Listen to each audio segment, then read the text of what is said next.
Vamos abrir a palavra de Deus em Colossenses capítulo 3.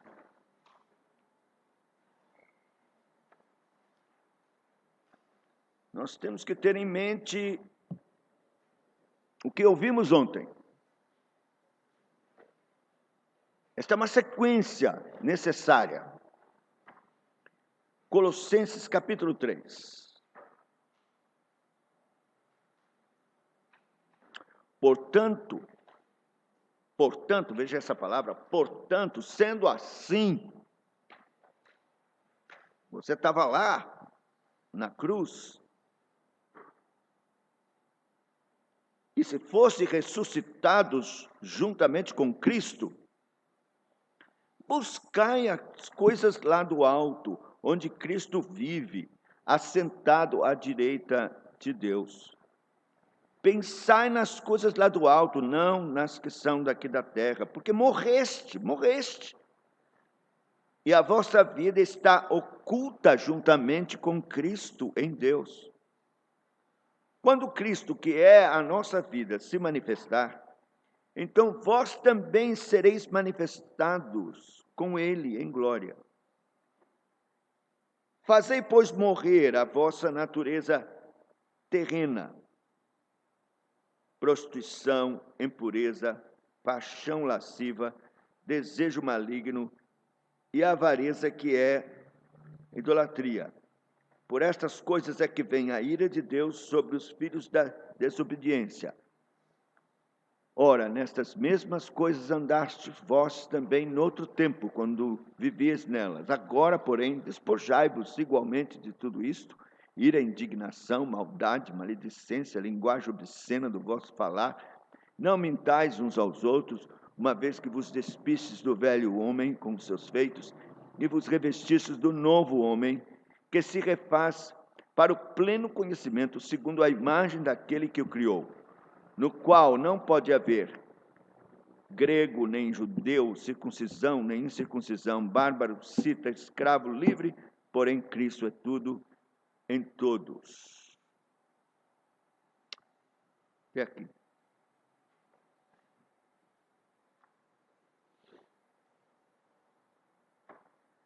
Veja os efeitos do fato que a Bíblia mostra claramente, como vimos ontem, de que você estava lá na cruz e morreu com Cristo. Foi sepultado com Ele para que o corpo do pecado fosse desfeito e ressuscitado com Ele para viver em novidade de vida.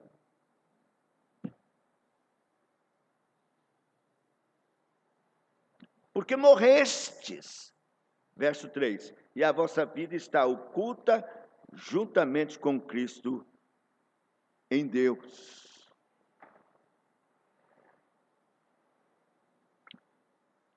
No verso 5, está assim: fazei, pois, morrer a vossa natureza terrena. Ontem nós falamos que você não pode fazer nada. Agora estamos lendo aqui: fazei, pois, morrer. Como é que faz morrer? Como é que se mata? Na verdade, no original, a palavra é necroo, que vem de necros, que deu a palavra para nós necrotério.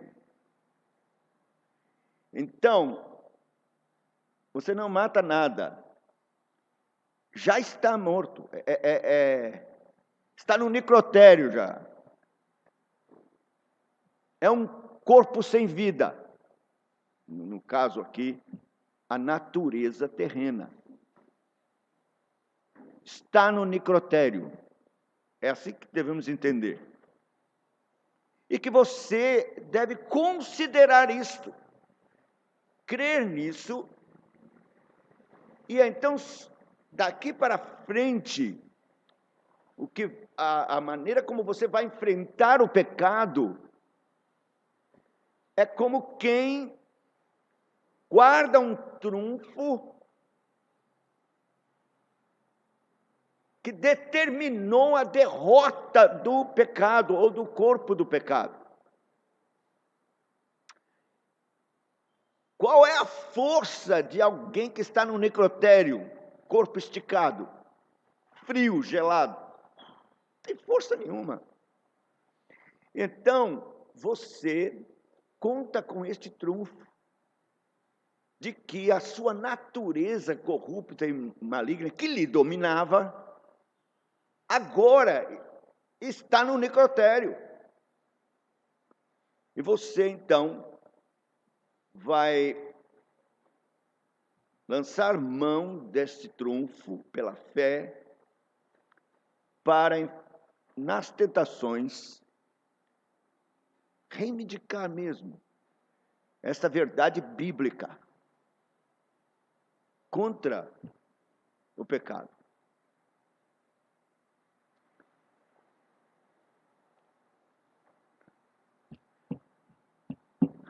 Agora, nós estamos vendo a questão não tanto na prática ainda. Nós estamos vendo a questão nos fundamentos, nos princípios, porque eles é que vão lhe ajudar depois a viver a sua vida cristã. Você precisa ter firmado bem no seu coração os princípios bíblicos, a doutrina, porque ela é que vai lhe ajudar, então, na sua vida prática do dia a dia, nas tentações que virão, seus inimigos, você já sabe, é a sua própria carne, sua natureza corrupta, o velho homem, ele está no necrotério, mas o infeliz tem seus surtos,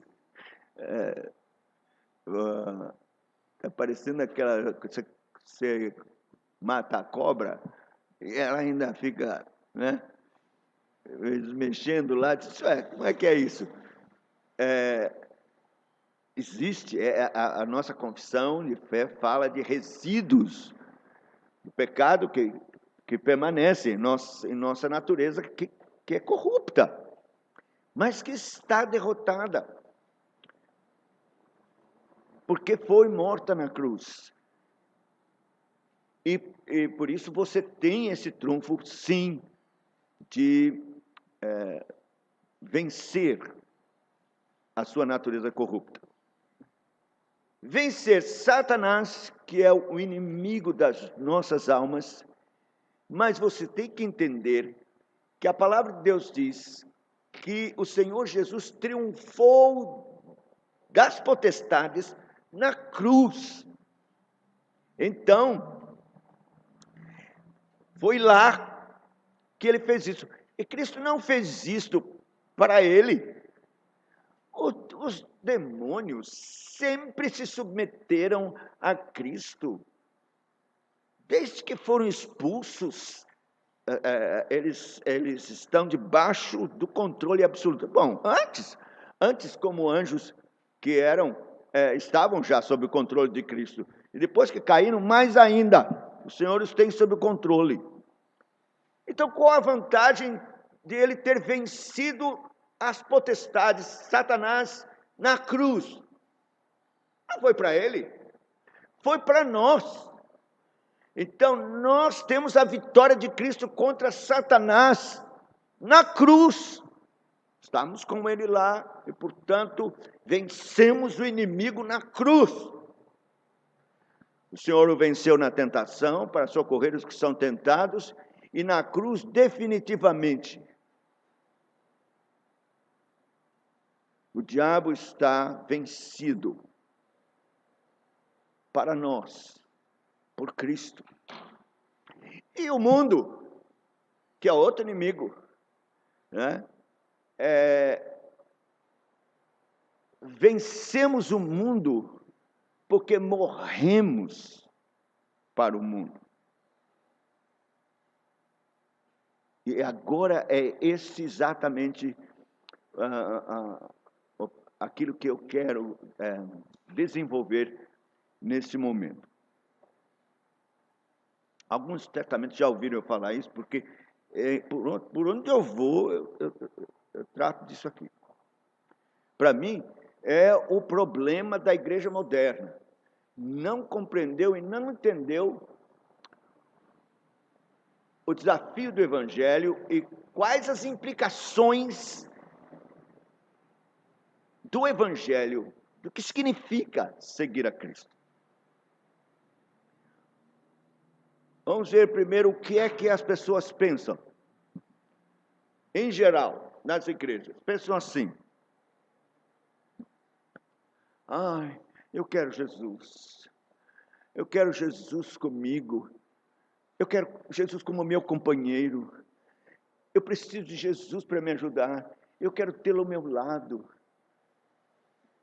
Meu amigo. E ele vai me ajudar a caminhar. Então, ele vai me ajudar a tomar as minhas decisões, me abençoar, me proteger.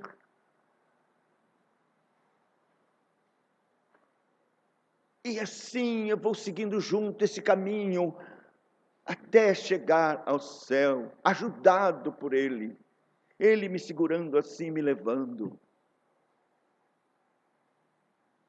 Parece tão bonito, parece tão joia.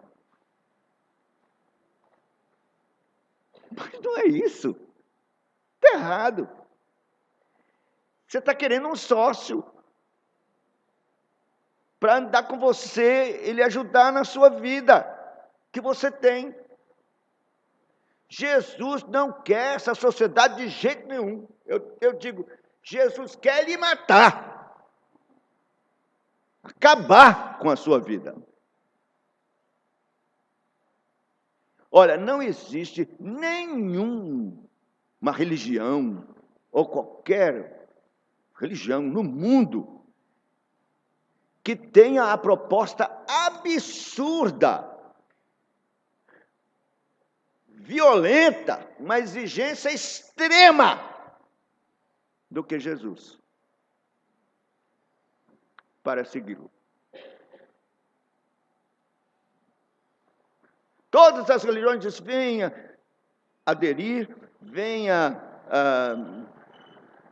você vai ter aqui componentes que vão lhe ajudar a viver a vida. Jesus diz: não tenho nada para ajudar você. Eu só tenho uma proposta.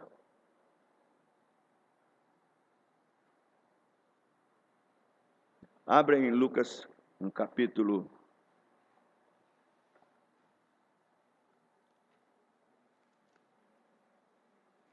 de número 9.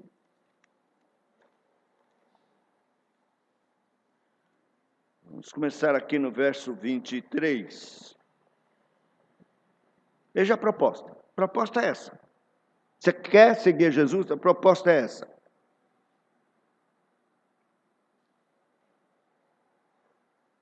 Dizia a todos: se alguém quer vir após mim, a si mesmo se negue. Dia a dia tome a sua cruz e siga-me. Pois quem quiser salvar a sua vida, perdê-la-á. Quem perder a vida por minha causa, esse a salvará. Que aproveita o homem ganhar o mundo inteiro e vier a perder-se ou causar dano a si mesmo. Bom, e aí vai. Mas eu quero ficar até aqui. Que absurdo! Jesus quer seguidores mortos. Porque quando ele diz tomar a cruz, Jesus não está falando assim, e o pessoal certamente entendeu, quando ele está falando, que é sofrimento só, que é pegar a cruz para sofrer. A vida cristã é uma vida de sofrimento. Então a pessoa tem que carregar a cruz andando aí pela rua de Jerusalém. Não, o pessoal entendeu logo o que ele quis dizer, porque ele diz o seguinte: quem quiser salvar a sua vida, perdê-la-á. Quem perder a vida, a salvará. Então, tomar a cruz é perder a vida, é morrer. Negar-se a si mesmo, desistir da sua vida, e tomar a cruz e morrer. Morrer para você mesmo, morrer para o mundo, morrer para o pecado, morrer para os seus sonhos, ideais, direitos, morreu, acabou sua vida.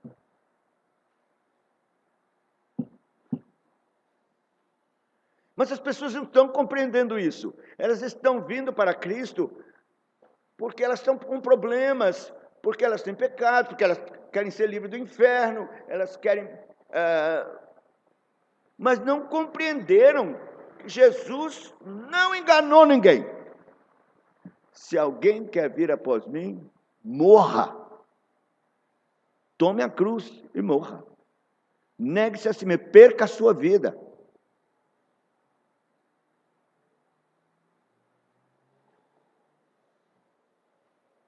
Mas a igreja está cheia de crentes vivinhos da Silva. Não querem morrer. Eu até penso o seguinte, que quando a pessoa vem, começa interessada, ouvir as coisas, as pregações, e geralmente as pregações são das benesses, daquilo que Deus pode fazer, Ele vai resolver seus problemas, Ele vai fazer isso, fazer aquilo e tal. E as pessoas começam a ficar interessadas, então querem seguir ao Senhor. Aí Satanás corre e diz assim, olha, é o seguinte, esse negócio de morrer, tomar cruz, morrer, dói. Se você quiser, você entra no meu camarim, eu vou lhe dar uma guaribada, uma ajeitada, legal. Você não precisa ir para a cruz, você vai sair um crentão. Então, cabra entra no camarim, ele dá a guaribada, ele então sai do camarim do diabo, paz do Senhor. Crentão. Ele aprendeu todos os jargões, todos os arremedos, tudo como é que faz, que se deve fazer exteriormente como crente. E pensa, pronto, não precisei ir para a cruz, não precisei morrer nada, estou aqui com a minha vida crente. Iludido.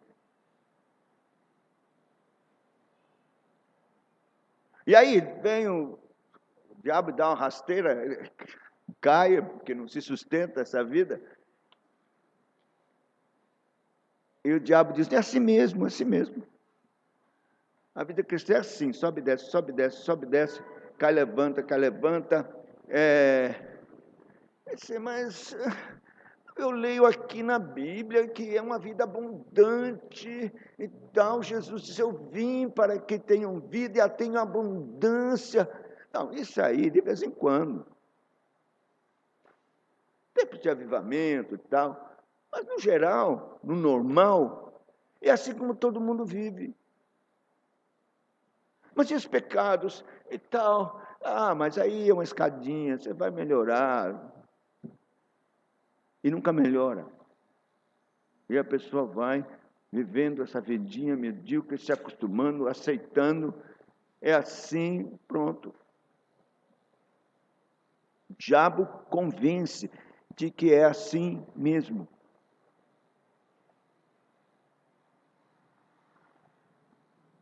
Mas não é. É mentira. Cristo não veio enganar ninguém. Ele falou claramente de uma vida gloriosa, vitoriosa, contra o pecado, de pureza, de santidade, uma vida que glorifique a Ele, a sua cruz, uma vida que é a sua vida,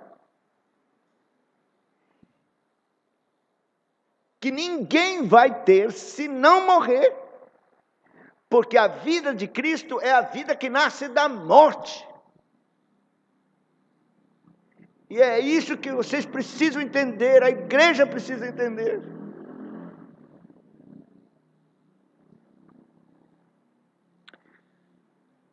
O Senhor Jesus, deixou isso claro, se você abrir comigo em João, no capítulo 12.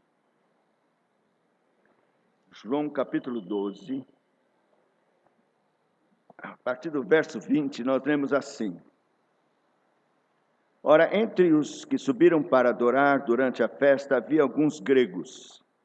Estes, pois, se dirigiram a Filipe, que era de Betsaida da Galileia, e lhe rogaram: Senhor, queremos ver Jesus. Filipe foi dizê-lo a André, e André e Filipe o comunicaram a Jesus. Respondeu-lhes Jesus: É chegada a hora de ser glorificado o Filho do Homem. Em verdade vos digo, se o grão de trigo caindo na terra não morrer, fica ele só. Mas se morrer, produz muito fruto. Quem ama a sua vida, perde-a. Mas aquele que odeia a sua vida neste mundo, preservá-la-á para a vida eterna. O que é isso? O que é isso? Os gregos queriam ver Jesus. E Jesus sai com uma resposta dessa. Né? Imagine, André e Felipe, os gregos disseram: nós queríamos ter um encontro com Jesus. Queríamos confabular com ele. Aí, André e Felipe vão lá, interrompem Jesus, que estava ensinando, e diz: Senhor, desculpe, olha, tem um grupo de gregos que quer ver o Senhor. Então, Jesus responde dessa forma: se o grão de trigo caindo na terra não morrer, fica ele só, mas se morrer, produz muito fruto. O que é isso? Imagine eles voltando lá para os gregos e dizendo: o Senhor respondeu assim: se o grão de trigo caindo em terra não morrer, fica só, mas se morrer, produz muito fruto. Os gregos, o que é isso? Mas os estudiosos da palavra de Deus, que conhecem o contexto, sabem que esses gregos, eles vieram para a festa, eram prosélitos, eles vieram para a festa da Páscoa que estava próxima. Jerusalém estava empolvorosa, cheia por causa da festa. E eles chegaram e ouviram o burburinho, a sorrelfa, quer dizer, todos falando assim: olha, tem um rabino maravilhoso, poderoso, não só em palavra, mas em obras. Ele não é como os escribas e fariseus, ele fala com autoridade, e vários são curados, cegos, aleijados, e até um tal de Lázaro, que está por aí, que 4 dias morto, cheirando mal, ele ressuscitou. E os gregos ficaram: oh, que coisa, onde é? Mas tem uma coisa: as autoridades já determinaram matá-lo, e quem se associar com eles já está um plano já pronto aí para tirar a vida dele. Mas os gregos pensaram: vamos fazer-lhe uma proposta de levá-lo para a Grécia, ele vai ser nosso rabino, nós vamos salvá-lo da morte, vamos dar tudo o que for necessário e tê-lo lá conosco. Então, era esta a proposta que queriam fazer. Agora a gente entende a resposta de Jesus: é chegada a hora. Em verdade vos digo, respondeu: é chegada a hora de ser glorificado o Filho do Homem. Em verdade vos digo, se o grão de trigo caindo em terra não morrer, fica só, mas se morrer, produz muito fruto. Aí ele arremata: quem ama a sua vida, perde-a. Aquele que odeia a sua vida neste mundo, preservá-la para a vida eterna. Quer dizer, é necessário morrer. Eu vou morrer como trigo na terra, e muitos frutos virão. Então, Cristo morrendo, nós morremos com Ele, perdemos a nossa vida, ressuscitamos agora para uma outra vida. Vida de Cristo. Não é uma vida tendo Cristo para ajudar, mas ao contrário, é a vida dele manifesta em nossa carne mortal. Abra em 2 Coríntios capítulo 4.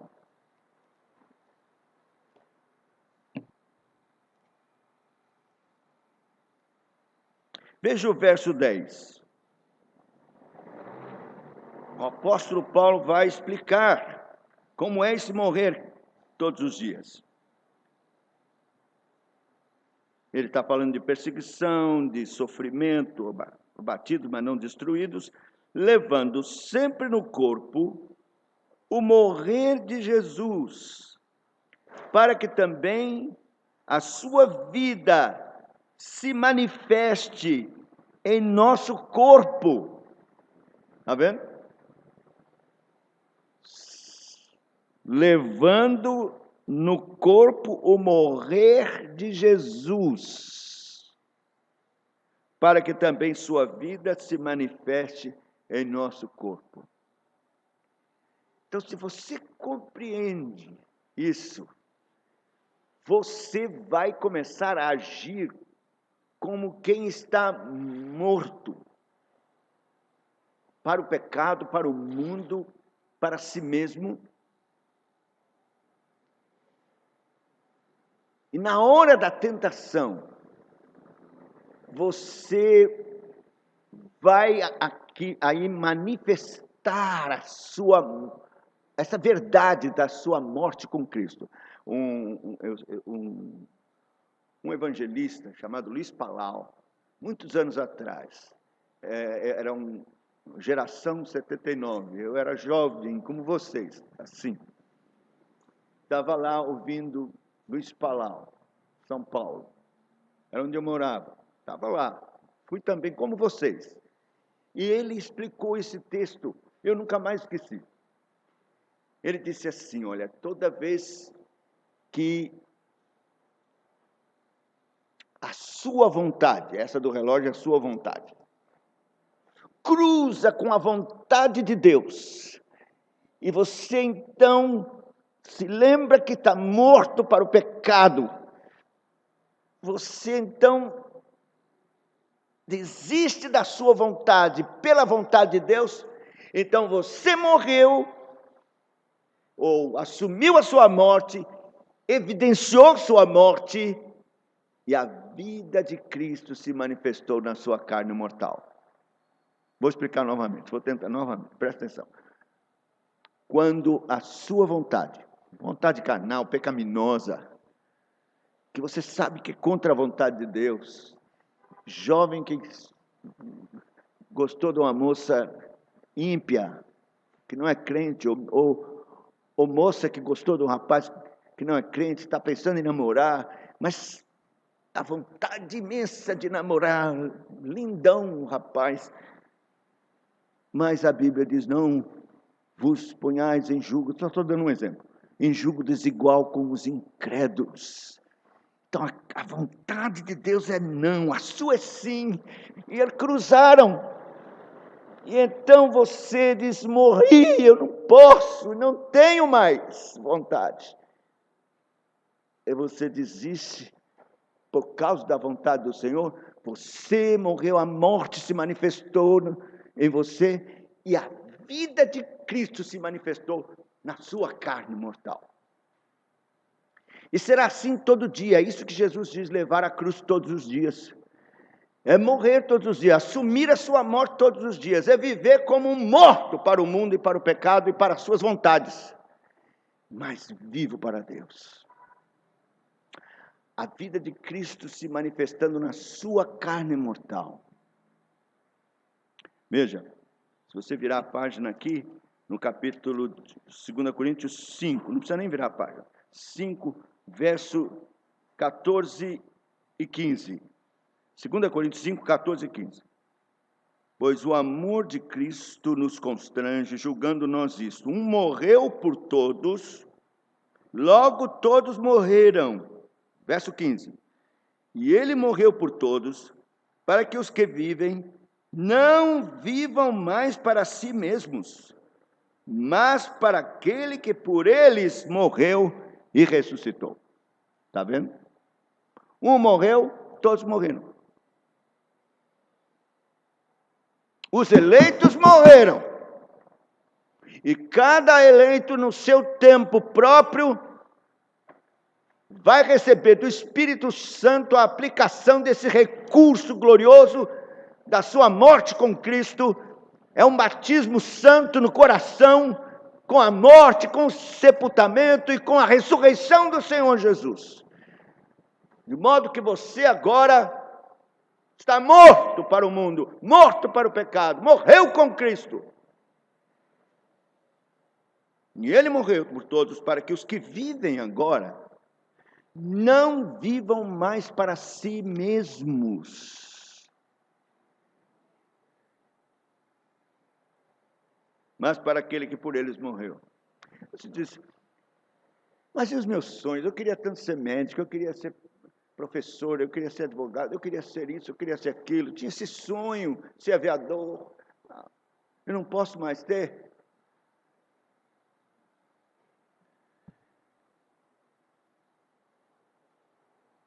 Vocês colocará isso sob o crivo de Cristo. E se esta for a vontade dele, então você o será para ele, para Cristo. Aviador para Cristo. Médico para Cristo. Glória de Cristo. Servir a Cristo. Advogado para Cristo. Professor, ensinar para Cristo, para a glória de Cristo.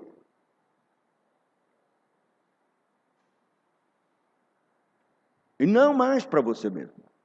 Eu acho interessante os jovens da igreja hoje. O que é que eu vou ser? O que é que dá mais dinheiro? O que é que eu quero? Como é o mercado de trabalho nessa profissão que eu... Que é isso? Joelho no chão. Eu morri. Eu não vivo mais para mim mesmo. Eu não dou um passo mais na minha vida se eu não estiver certo de que essa é a tua vontade, porque não sou eu mais quem vivo, mas Cristo vive em mim. Foi isso que o apóstolo Paulo disse. E esse é o desafio para mim, para você, para todos nós. Todos somos cristinhos deste mundo. Não tem sociedade com Cristo, tem Cristo andando e trabalhando, e estudando, e namorando, ou se divertindo. Cristo, não é mais você, é Cristo em mim. Este é o grande desafio. E o Espírito Santo é especialista em fazer isto, fazer de você um pequeno Cristo, fazer com que você viva como Cristo e se manifeste na sua carne mortal, Cristo. Talvez você ache isso muito distante, longe. Como é que eu vou viver como Cristo? Sim, a santificação ela é progressiva, mas todo crente que se converte, nasceu de novo, começa a viver, experimentando a vida de Cristo se manifestar na sua carne mortal.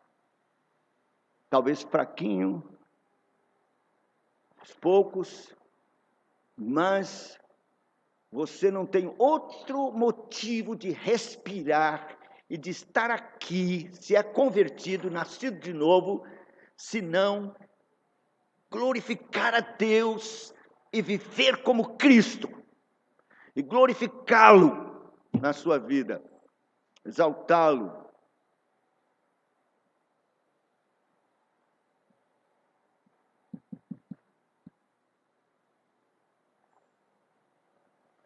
Eu ouvi uma um pregador falando que quando Cristo subiu aos céus, os anjos se reuniram depois daquela festa e disse: e agora, Senhor, como vai ser lá a igreja? Parece que tem 120, né? 120 pessoas que ficaram lá, os teus discípulos, e essas 120 pessoas.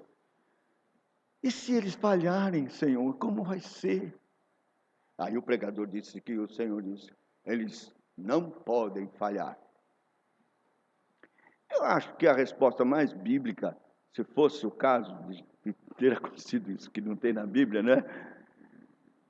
Mais bíblica seria: eles morreram comigo na cruz, foram sepultados comigo, ressuscitaram comigo, e agora o Espírito Santo, que foi enviado lá para eles no Pentecoste, irá revesti-los de mim. Agora não só eu só, são 120 Cristos. E quantos vierem ainda que são do meu Pai e pelos quais morri e que encherão o mundo.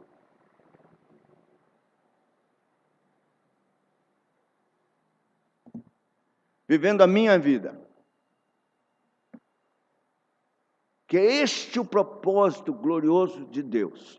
Você veja, Romanos, capítulo 8.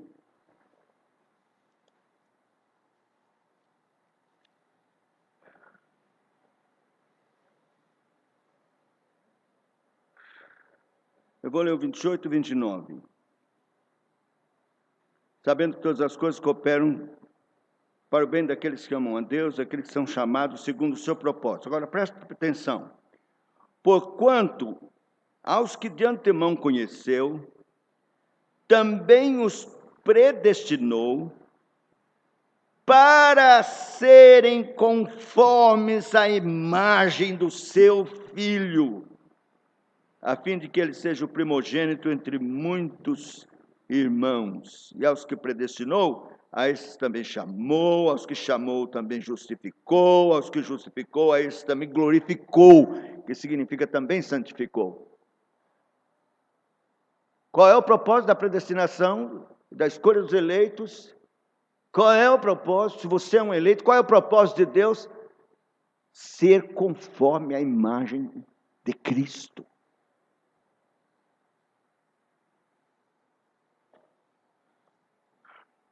Como isso vai fazer? Vai ser feito? O Espírito Santo. Ele é especialista em fazer isso. Ele tem todo o poder.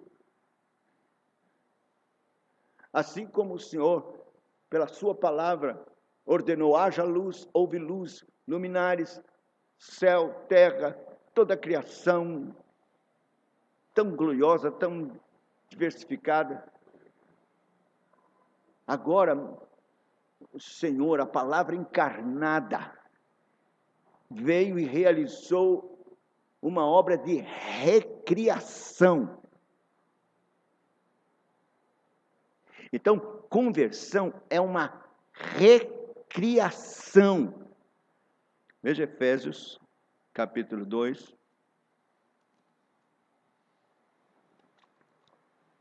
Diz assim, desde o verso de número 8: porque pela graça sois salvos mediante a fé, isto não vem de vós, é dom de Deus, não de obras para que ninguém se glorie, pois somos feituras dele, criados em Cristo Jesus, para as boas obras, as quais Deus de antemão preparou para que andássemos nelas. Criados em Cristo Jesus. Então, é uma recriação que o Senhor Jesus Cristo fez. Aliás, os puritanos têm um estudo maravilhoso sobre o dia do Senhor, baseado nisso. Acho que eu falei ontem, né?